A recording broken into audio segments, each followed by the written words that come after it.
Nick Bogert is a political writer with the Examiner.com. So you've got the soft music in the background, Nick, the lovely images. But we know that for the last few months, Mark Kirk and Alexi Giannoulias have been swinging at each other. The list goes on and on. Yeah, for many weeks there really wasn't a positive ad aired in this entire race. As with about a week to go before Election Day, suddenly we saw that Giannoulias ad where his mother's talking about him with a big, big heart, and both Obamas are talking about his character. And obviously the Kirk attacks on his character, the fact that his family bank failed and made loans to very questionable people, some of them felons with ties to the mob, that kind of thing. They want to shore up the character issue.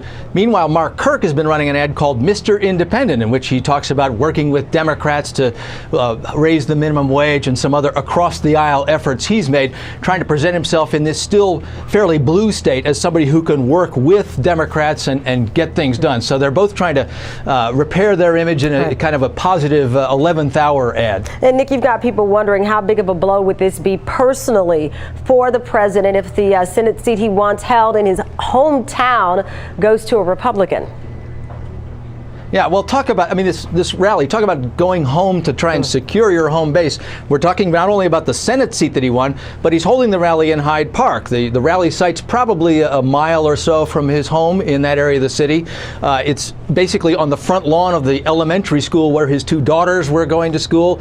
It's in the middle of the University of Chicago, where he taught law for a while.